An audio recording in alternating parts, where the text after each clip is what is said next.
Bizera ko mumeze neza nshuti bakunzi ba One Vision Rwanda TV twongeye kugira ngo tuganire ku makuru anyuranye abari kuvugwa mu bice bitandukanye by'isi, ariko cyane twibanda kwavuga hangaha mu Rwanda ndetse no mu karere ruherereyemo, ariko nahandi ni Jean de Dieu Ntakirutimana na Semugeshi Bayingana waramutse cyangwa se uraho neza kandi waramutse Jean de Dieu. Namahoro cyane nashima Imana. Turi mu ntangiriro z'icyumweru, n'umunsi wa mbere ubanziriza iki cyumweru, kikaba ari icyumweru cya mbere cyo ku kwezi kwa Nyakanga, n'icyumweru tubifuriza mushya n'ihirwe n'ukwezi kose muri rusange.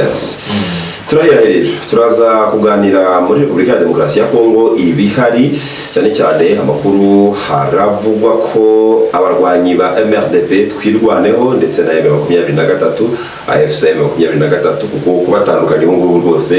ntabwo umuntu yakoze ibintu bitabaho. Amakuru aravuga ko baba bamaze kugera mu gace ka Baraka na amarembo yinjira muri Tanganyika imwe mu ntara zigize Repubulika ya Demokarasi ya Kongo hepfo ya Kivu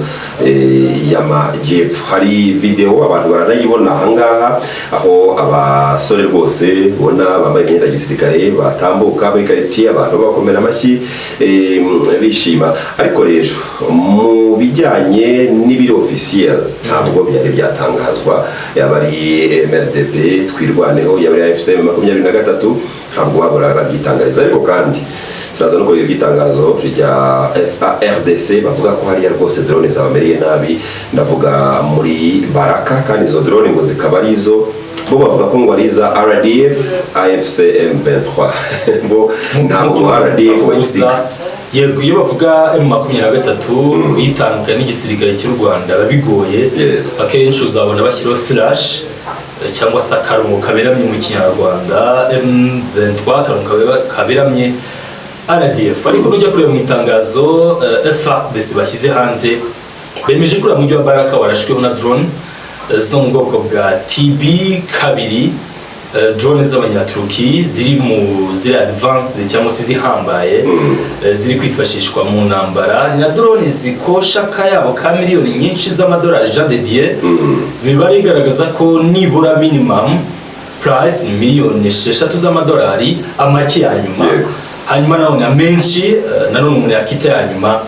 ni miliyoni zikaba hafi 70 z'amadolari. Ubwo biterwa n'ubushobozi drone yahawe. Niba bifuza ko iri butate inagaba ibitero cyangwa se n'izindi merekeza, kenshi ubwo abari mu bakora muri zira facilities batababyumva, irazamukanye muri izo miliyoni 70 z'amadolari. Cyaba rero ari ikintu nekereza ko cyahereza M23 indi shusho, baramutse bageze ku rwego bafite n'ubushobozi, niyo zaba ari miliyoni 6 bagaba drone, igitero cya drone nyinshi zaba ari kamikaze, ntabwo ziba ziri bugaruke, ziba ziri bugende zigashwanyukira aho ngaho. Baba bageze ku rwego rwo gufata izo miliyoni 6 z'idolari bakazohereza zitari bugaruke, byumvikanisha ko uru rugamba mu by'ukuri nagikiri bushwa. Sinzi wakomeza kubyita bushwa, nagari za ntambara zo mu mashyamba, zirwanirwa mu mashyamba cyangwa se izo twita z'inyeshyamba, cyane ko habe AFC 23 ishinzwe ubutegetsi gukoresha amadrone. Ubutegetsi nabwo noneho bwatangiye gushyira hanze raporo zigaragaza ko hari ibitero by'amadrone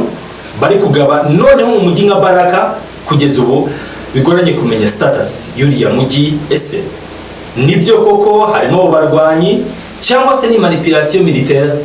ku ruhande rwa FARDC na coalition. Agace kitwa Murima na gace kari mu birometero bitarenga 40 uvuye muri Baraka. Aho ngaho mu buryo buri officiel abantu bariyo ba MRDP twirwaneho, ndetse hari n'abantu ba hafi nubwo batari abayobozi muri abari AFC 23 yabari muri MRDP twirwaneho, ariko ukabona ko ari abahafi ku buryo impamvu ngo ni abahafi ku buryo nibyo bavuga umuntu aba yabyizera. umuntu ujya kubona ukabona avuze ibintu bimeze gutya, ukabona avuga ko ejo bundi bizagenda bitya, ukabona birabaye, akabivuga rimwe kabiri gatatu. Burya uwo muntu gutekereza ko ari umuntu hafi wa coalition MRDP AFC M23 MRDP twirwana, ubwo ntabwo waba ubeshye. Rero bene abo ngabo bamwe bari kugenda bandika ko deja ku itariki 6 n'ubundi niho turi z'ukwezi kwa kane mwaka 2026 muri murima ibirometero barirwa muri 40 nibyo byinshi uvuye muri Baraka. Akaba agace k'ingenzi cyane gakomeye kubera ukuntu ni quelques kilometre nkeya winjira muri Tanganyika harimo ahantu hakomeye cyane hazwi hitwa Kalemi kuvuze Nord Kivu kavuga Goma Kivu Kalemi muri Tanganyika cyangwa se bavuga Kindu muri Maniema ni imijyi nyinshi Kisangani muri Chopo wavuga Lubumbashi muri Katanga n'ahantu hanini haba hazwi. Ariko rero akabikino nibaza kugira ngo numve iki gitekerezaho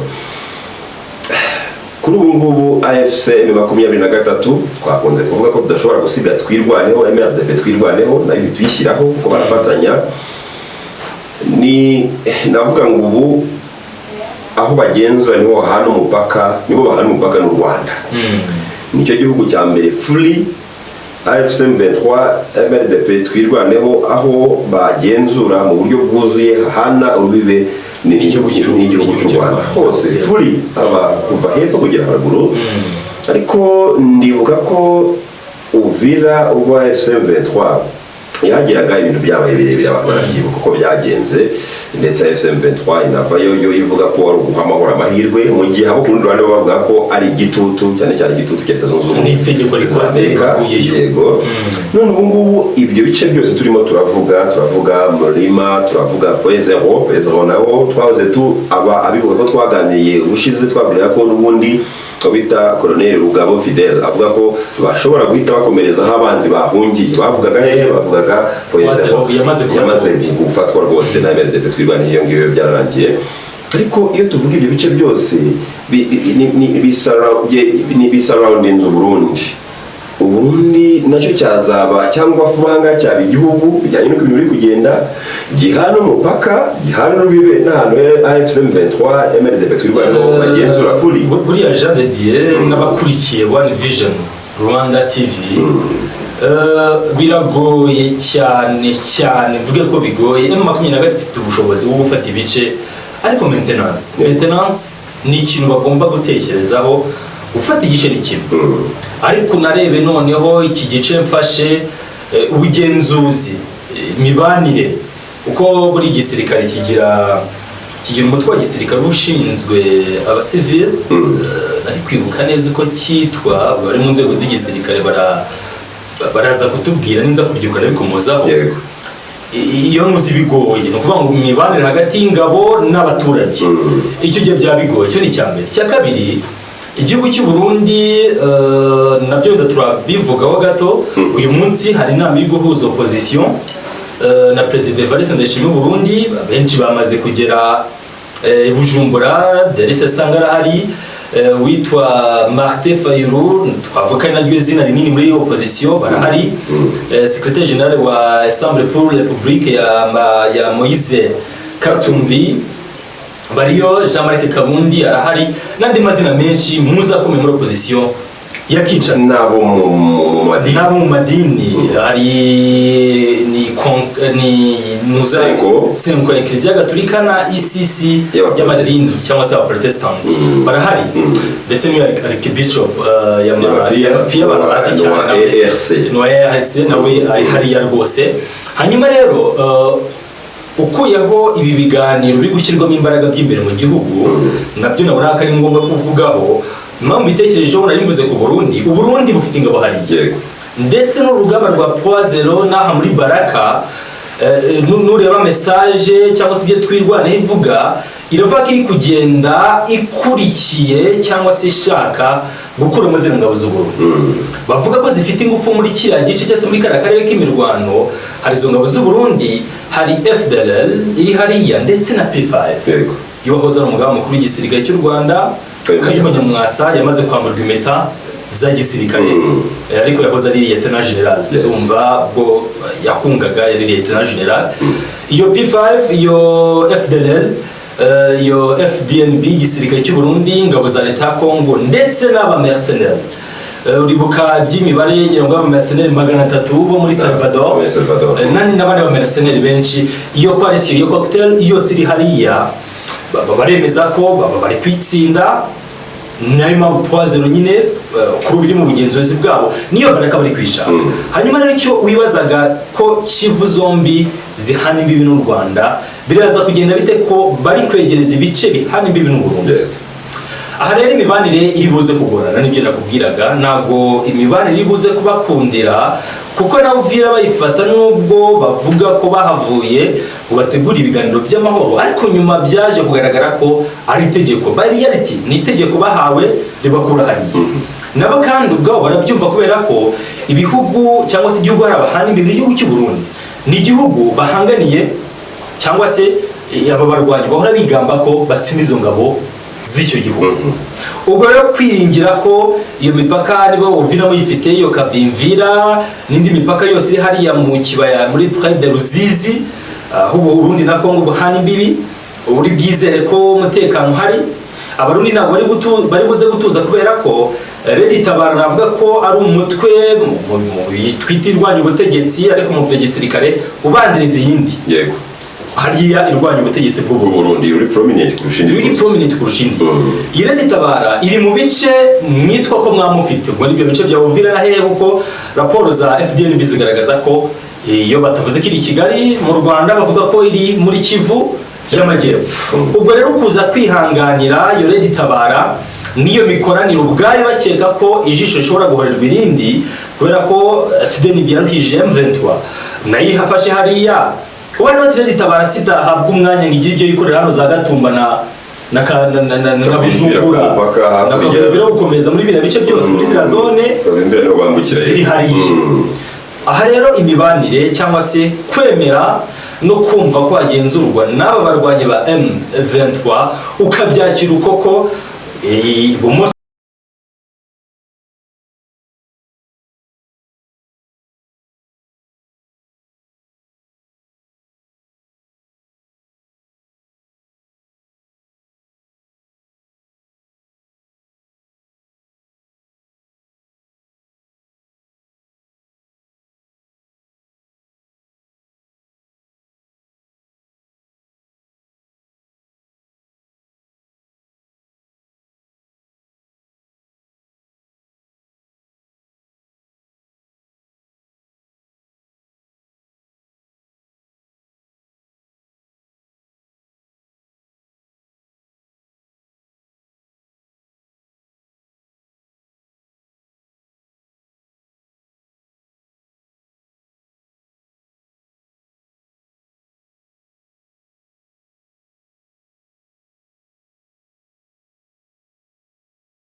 nyuranye yaba ari abapoliticiens yaba ari abo mu madini n'ibindi nk'ibyo ngibyo ariko kibaza abantu bari prominent mu bijyanye no gukora icyo Repubulika ya Demokarasi ya Kongo ubutegetsi bwita kubuza umutekano igihugu abaturage ariko abo ngabo bakaba barivuga ko bari muri struggle icyo bita existential war no kuvuga ngo tutarwanya intambara ntitwabaho abo vuga ni AFC M23 abo ngo barasigwa ku ruhande yewe si n'ubwa mbere basigwe ku ruhande kubera yuko babyibuka President Tshisekedi yavuga ko jamais au grand jamais ntabwo nzigera ngewe nicarana n'abo bantu FCM 23 ngo tango AFC yavuga ngo M23 ngo cyangwa je sais pas AFC umva ko atagomba kuganira nabo ndetse n'ibintu bijyanye no murangura ibiganiro bya ngorangira urabizi ibya Rwanda ko byagenze yatumiwe ku bwa Burembe nyuma ya FCM 23 yewe ntiyanagiye kubera ko bari bahanye bamwe mu bayigize byose urabyibuka mu 2020 ndumva ari na kane n'ubundi batumiwe mu biganiro kandi bivugwa ko bigamije gushaka amahoro nubwo ubona ko basa bari kwibanda kuri iyi loi référendaire cyangwa se itegeko ryo kuba abantu hakomeza ko haba kamarampaka yo kugira ngo hahindure itegeko nshinga ariko muri rusange ntabwo bari no kuganirwa kuri security umutekano abo bantu bakaba batatumiye insobanuye ntyo fatwa nk'aho aribo ba mbere batuma umutekano uba muke muri Sazwa Repubulika ya Demokarasi ya Kongo ariko bo ku ruhande rwabo bakavuga ko barwanira uburenganzira bw'abaturage bw'abantu bwabo bimwe muri rusange ibiganiro bishobora kuba success reka mbere kugisorejeho responsibility byo twita primary responsibilities just primary duties za guverinoma iyo yose no kurinda abaturage niyo mpamvu iyo birebwe mu shusho ngari cyangwa se mu ndorerwamo nini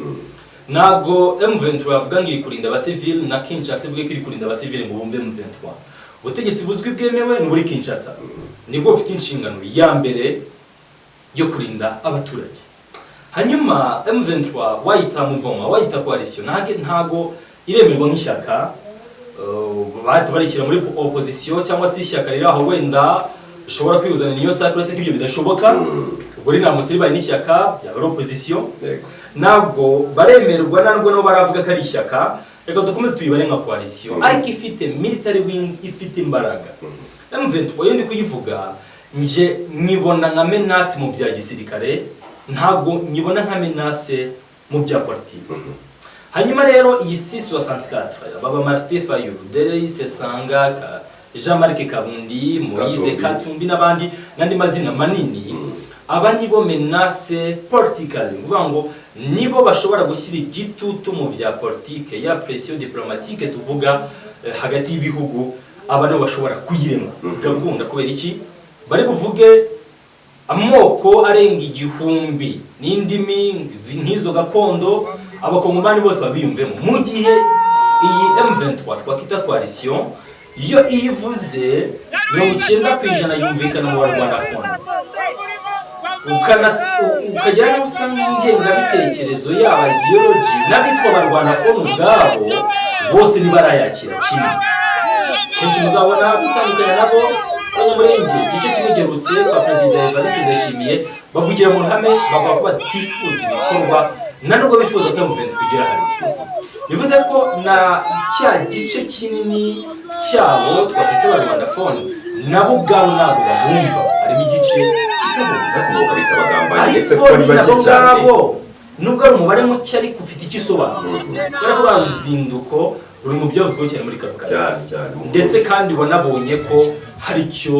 byatanze kuko amatangazo impande zombi nabo hari cyo bayivuzeho yitwirwa na AFC 23 uvuga ngo bashinjanyije ubugambanyi abandi bitugara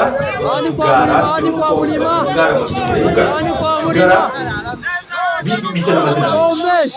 hanyuma rero nigaruke kuri iyi 664 iri hano Bujumbura imbona nayo nasi ikomeye cyane kutegetswe umuntu nka Martin Fayulu navuga na Konenanga kavuga Konenanga ijwi rishobora kugera imahanga kubera ko afite Martin Fayulu ijwi riri bugende ryakoranye mu mitima y'abakongomani igifite umusabo n'ikerero iyo tubirebye ku ruhande ku rwego rw'igihugu ufite ijambo rinini ni wa muntu ushobora kuvuga abaturage bakamenya ninde ni Martin Fayulu kuko hari umuvandimwe twari tuvuga no masa gitondo avuga ati ariko M23 ufite ubushobozi bwo kuba yakicazwa kuri byo twakita nka table d'honneur meza manini kubera ko ifite kivugira afite imbunda afite imigikomeye umuginga ngo mutuwe na miliyoni zikabaka ebyiri fite umuginga Bukavu imigi y'ubucuruzi kandi minini ibyo abo bahuza bazamo kubera ko igisirikare gihari kiramutse kidahari M23 nta cyabiri cyo va M23 ubwo ni igisirikare dafite kira gisirikare politically ntago iradukonveka ibyo tubyemeranyeho idukonveka mu gisirikare politically ntago iragira umwanya wo kudukonveka ariko Martin Fayulu n'umunyepolitiki ubimazemo igihe iyo opposition anayirambyemo n'umuntu ushobora kuvuga abantu bakamwumva ntago Martin Fayulu navuga ntago ari buvuga abwira abarwandafone ariko Martin Fayulu yavuze no kuva na kera mu kuvuga gusa umuntu arajya kugira uko byamera kose nitwibagirwe ziza rugondi hene opposition buriya ubuse reka nk'urugero inani 9 kugeza muri za 90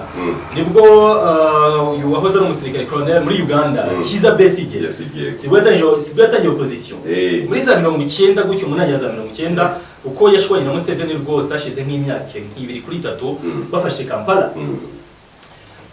Nituvuga abantu na Kiza Besigye bahereye opposition mu myaka za 90 na nubu bakaba bahatana batari no muyibanze niyo bigiye mu matora y'umukuru w'igihugu nibura ngo bazi okay ni umuntu ukunzwe uvugwa cyane mu gihugu mu karere turamuzi kubera igihe amazemo, ariko hari ubwo nyine bitewe na system y'igihugu bakunigo position bakayiniga ukaba hari kwizina na Martin Fayulu nawe hari kwizina nk'umuntu munini wagiye unagira inshingano zikomeye arahari, ariko nujya kureba systeme ukuntu yubatse RDC uko bayobowe ntabwo opposition iri buze guhabwa umwanya, ariko ni nako bimeze mu byinshi bya ntabwo opposition hano ihabwa umwanya igende none ubwo ntibivuze ko ufitiye uwo mututu w'imbunda kubera ko wanze kumva arakumerera nabi mututu w'imbunda rero kurushuta ufite oya ikiro umututu w'imbunda urubuze gufasha niki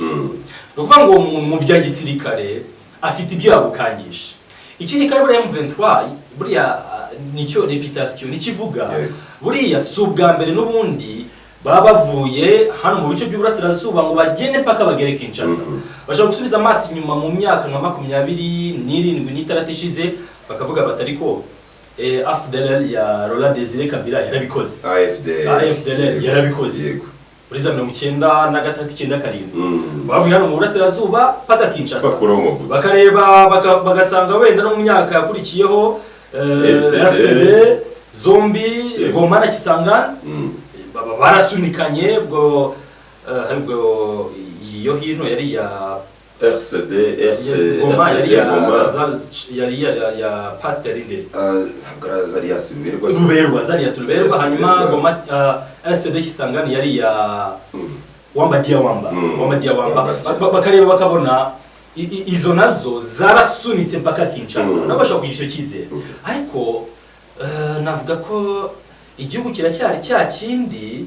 ariko migire ya politike yarahindutse nibihe byarahindutse n'abantu barahumutse hashize igihe kinini,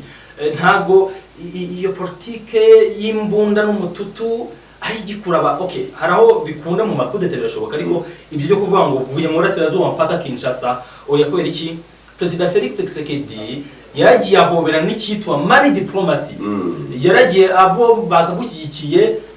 bahereza ibifurumba bahereza n'ibirombe bamuri inyuma rero biramufasha, nayo mpamvu mbona ko pression diplomatique ari yakora kurusha umututu w'imbunda. Hano i Bujumbura hari ikintu kiyaza kuvayo dusoza kiri concrete oya ntacyo kiri concrete ntacyo kubera iki President Evariste Ndayishimiye ni umukuru wa Afrika yunze ubumwe of course ariko ni n'inshuti n'umunywanyi afite n'ingabo hariya abagabo bombi basangiye urugamba barakubitirwa hamwe kuvuga ngo bivuze ngo poazelo ubwo FDNB na FARDC baba bakurije mu gafuka abahungu bagashyiraho za ndemba bagakubita uvuga n'uwo mushinga urahari, hanyuma nubwo yambaye umwambaro ntabwo abahamagaje nka President w'u Burundi yabahamagaje nka President wa Afrika yunze ubumwe, hari abantu bamubone ko yambaye umwambaro wa Afrika yunze ubumwe, ariko icyo kintu cy'ubushuti by'amasezerano yavuzwe hagati ya President Felix Tshisekedi nayo ntitubize kuyirengagiza ngo twumve ngo ari buze kugenda yumviriye isi 64 ku rugero rw'uko bahagarika intambara, ko bibiri mu byo bifuza harimo guhagarika intambara no kubwira President Tshisekedi agasigaho n'ibikorwaho kandi mu by'ukuri si ibintu Sena yemeje imitwe yombi bikaba byarashyikirije urwa rukiko rurindi remezo ry'itegeko nshinga hasigaye iki nagisigaye mu by'ukuri akaba afite support y'amahanga Amerika Abafaransa n'Ababiligi nagisigaye so nta kintu kiri concrete twakitega Bujumbura. Dusoreje kino kiganiro rero ndabashimiye mwese mwadukurikiye mukomeze kugira ibihe byiza kandi mubane natwe no mu bindi kuri One Vision Rwanda TV. Semugesha wakoze cyane Jean de Dieu n'abadukurikiye mwese mari bahinde.